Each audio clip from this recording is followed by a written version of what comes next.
ప్రభుత్వం ఎవరైనా ముఖ్యమంత్రి అయినా కానీ ఏ నాయకుడైనా చేయాల్సింది రెండు: అభివృద్ధి, సంక్షేమం.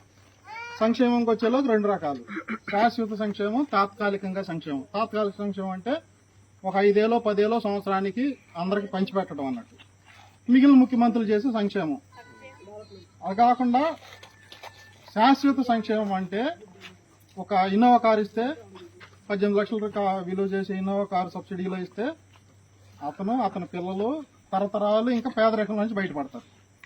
మొన్న ఒక అబ్బాయి మాట్లాడుతూ ఉన్నాడు. అంబేద్కర్ విదేశీ విద్య అనే పథకం వర్తించింది. 10 లక్షలు సహాయం చేశారు గవర్నమెంట్ నుంచి. ఈరోజు 50 నుంచి 60 లక్షల మధ్య సంపాదించుకుంటున్నాడు. అతను అన్నదమ్ముళ్ళు అతను ఫ్యామిలీ వరకు పేదరికం నుంచి బయటపడిపోయినట్టే. అలాగే ట్రాలీ ఆటోలు ఇచ్చాడు, ట్రాక్టర్లు ఇచ్చాడు, డ్రోన్లు ఇచ్చాడు, వ్యవసాయ పరికరాలు 90% సబ్సిడీతో ఇచ్చాడు. డ్రిప్ ఇరిగేషన్ కానీ, ఇంజిన్లు కానీ, మన సిమెంట్ రోడ్లు కానీ. ఇప్పుడు ఈ సిమెంట్ రోడ్లు బాగుంటే ఏంది, మనకి ఆరోగ్యం బాగుంటుంది.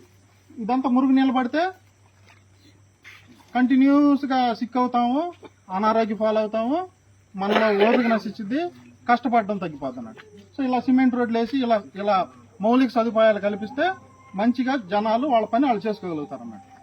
ఇలాంటి శాశ్వత సంక్షేమం చేసిన ఒకే ఒక్క మగాడు చంద్రబాబు నాయుడు. ఓకే, ఇంకా డెవలప్మెంట్కి వచ్చేలోకి వివిధ రంగాలు. కరోనా వచ్చింది, వ్యాక్సిన్, సెకండ్ వ్యాక్సిన్ ప్రపంచం మొత్తంలో అత్యధికంగా ముడిపోయిన సెకండ్ వ్యాక్సిన్ ఏదంటే కోవాక్సిన్. అది ఎక్కడ తయారైంది? హైదరాబాద్ లో తయారైంది. ఆ జినోమాల్ ఎవరు పెట్టారు? చంద్రబాబు నాయుడు.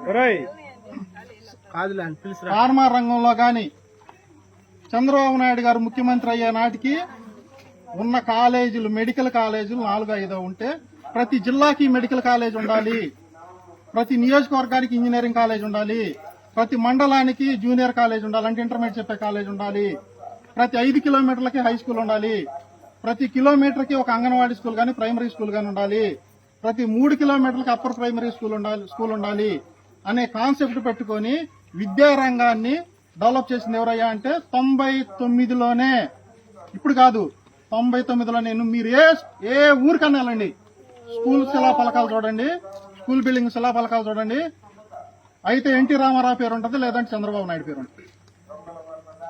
విద్యారంగం, వైద్య రంగం 5-6 మెడికల్ కాలేజీలు 5-6 ప్రభుత్వ కాలేజీలు స్థితి నుంచి ప్రతి నియోజకవర్గానికి 100 పడకల హాస్పిటల్ గాని, ప్రతి జిల్లా కోటలో జనరల్ హాస్పిటల్ గాని ఇలా డెవలప్ చేసుకుంటూ వైద్య రంగాన్ని కూడా అభివృద్ధి చేసింది ఎవరయ్యా అంటే చంద్రబాబు నాయుడు గారు. ఐటీ అంటే కంప్యూటర్లు కూడి పెడతాయా అన్న మిగిలిన వాళ్ళు అన్న టైంలోనే భారతదేశంలో బెంగళూరు తర్వాత ఐటీ ఎక్స్పోర్ట్స్ ఎక్కడైనా ఉన్నాయంటే అది హైదరాబాద్. దానికి కారణం చంద్రబాబు నాయుడు గారు. ఇంకా మీరు ఏ రంగమైనా తీసుకోండి, వైద్యం గాని, విద్య గాని, ఐటీ గాని, మ్యానుఫ్యాక్చరింగ్ గాని, సర్వీస్ సెక్టర్ గాని, టూరిజం గాని, ఏ సెక్టర్ అయినా తీసుకోండి, వ్యవసాయం గురించి ముఖ్యంగా చెప్పాలి. ఎందుకంటే మన ఊర్లో ఏదైనా తైవాన్ ఇంజిన్ కావాలంటే చంద్రబాబు నాయుడు, నీళ్ళ ఇంజిన్ కావాలంటే వెళ్ళావా 15 ఏళ్ళు డీడీ తీసుకున్నావా, అయిపోయింది, ఇంజిన్ ఇంటికి వచ్చేసింది. మనకైతే డ్రిప్ ఇరిగేషన్ అవసరం లేదు. ఒక వేల లక్షల ఎకరాలు రాయలసీమలో నీళ్లు వర్షాధారమైన భూములకి ఈరోజు అవి పంటలు పండుతున్నాయి, హార్టికల్చర్ డెవలప్ అవుతుంది. వాళ్ళు గ్రీన్ హౌస్ల్లోనూ పాలి హౌస్ల్లోనూ వ్యవసాయం చేస్తా ఉన్నారు. మనకంటే మనం ఏదైతే వరి మీద సంపాదిస్తున్నామో దానికంటే కూడా 100 రెట్లు లక్షలు ఎక్కువ సంపాదిస్తా ఉన్నారు ఇస్రాయల్ టెక్నాలజీ నుంచి. మనం ఇంతకు ముందు పార్స్పేర్ ఎత్తుకుంటే అది ఎంతెంత బిందువులు పడేవి, పురుగు మీద పడితే సచ్చేది, లేకపోతే లేదు.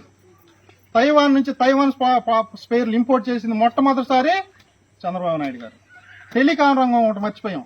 ఇంతకుముందు బిఎస్ఎన్ఎల్ దేశీయంగా అంతర్జాతీయంగా మాట్లాడాలంటే బిఎస్ఎన్ఎల్ 2 సంస్థలు. మనం ఏదన్నా ఎస్టీడీ మాట్లాడాలంటే 2 రోజుల ముందు కాల్ బుక్ చేసుకోవాలి. ఆ పరిస్థితి నుంచి అంబానీ నొప్పించి, వాజ్పేయి గారు నొప్పించి, ప్రైవేట్ రంగంలో కూడా కమ్యూనికేషన్ రంగంలో పెట్టుబడులు పెట్టించి ఈ రోజు ప్రతి ఒక్కడు సెల్ ఫోన్ లేనోడు అంటలేడు. 10th పాస్ అయిన ప్రతి ఒక్కడు సెల్ ఫోన్, 10 ఏళ్ళు నిండిన ప్రతి ఒక్కడు సెల్ ఫోన్ ఇవ్వాలి. ఆ విప్లవానికి కారణమైంది చంద్రబాబు నాయుడు గారు. ఇంతకుముందు రోడ్లు వేయాలి, రవాణా రంగం రోడ్లు వేయాలంటే డబ్బులు ఏడండి అనే పరిస్థితి. ఈ రోజు లక్షల కోట్లు, వేల కోట్ల రూపాయలు వెచ్చించి రోడ్లు వేస్తున్నారు. ఎలా వేస్తున్నారు అంటే ఫారిన్ నుంచి ఆ విధానాన్ని, పీపీపీ విధానాన్ని, అంటే టోల్ గేట్లు పెట్టి ఏదైతే రోడ్లు వేస్తున్నాం ఖర్చు పెట్టామో అవి మళ్లీ వాహనదారుల దగ్గర నుంచే కలెక్ట్ చేసే విధానాన్ని విదేశాల నుంచి తీసుకొచ్చింది కూడా చంద్రబాబు నాయుడు గారు. ఇలా మీరు ఏ రంగం తీసుకున్నా కూడా భారతదేశంలో అభివృద్ధి గాని సంక్షేమం గాని చేసిన మగాడు ఒకడున్నాడు అంటే అది చంద్రబాబు నాయుడు. చెయ్యగలిగేది చంద్రబాబు నాయుడు, చేసింది చంద్రబాబు నాయుడు, చెయ్యబోయేది చంద్రబాబు నాయుడు.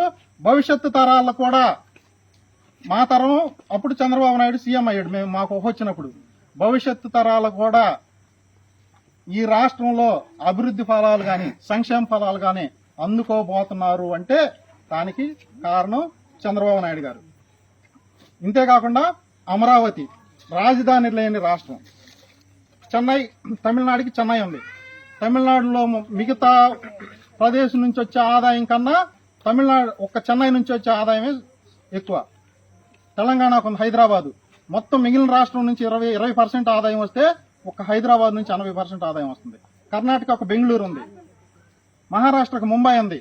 ఇలా మన రాష్ట్రానికి కూడా ఒక నగరం ఉండాలి, ఎకానమీ జనరేట్ చేసే నగరం ఉండాలి, ఉద్యోగాలు జనరేట్ చేసే నగరం ఉండాలి, డబ్బులు సంపాదించే నగరం ఉండాలి, పెట్టుబడులు ఆకర్షించే నగరం ఉండాలి, విదేశీయులు వచ్చి చూడడానికి టూరిజం డెవలప్ చేసే నగరం ఉండాలి. ఇలాంటి ఒక నగరం ఉండాలి అని ఆలోచించి అమరావతిని డెవలప్ చేయడానికి పూనుకున్నాడు. 33,000 ఎకరాలు ఒక్క మాట అడిగితే 33,000 ఎకరాలు రైతులు ఇచ్చారు. ఈ రోజు మళ్ళీ చంద్రబాబు నాయుడు గారు ఔటర్ రింగ్ రోడ్ అన్నాడు, కొత్త రైల్వే లైన్ అన్నాడు.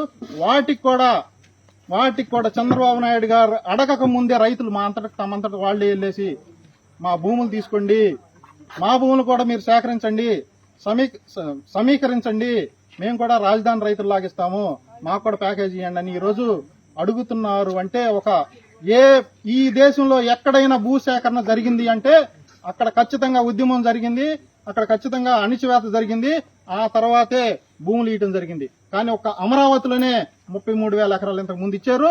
మళ్లీ ఇంకా కావాలంటే 40,000 ఎకరాలు ఇవ్వడానికి సిద్ధంగా ఉన్నారు రైతులు. ఒక్క మాట చంద్రబాబు నాయుడు చెప్తే ఇస్తారు. అది చంద్రబాబు నాయుడు గారి మీద ఈ రాష్ట్ర ప్రజలకున్న నమ్మకం. ఒక్కొక్కసారి రాష్ట్ర ప్రజలు మోసపోవచ్చు, కానీ వాళ్ళు ఎప్పుడు కూడా శాశ్వతంగా మోసపోరు.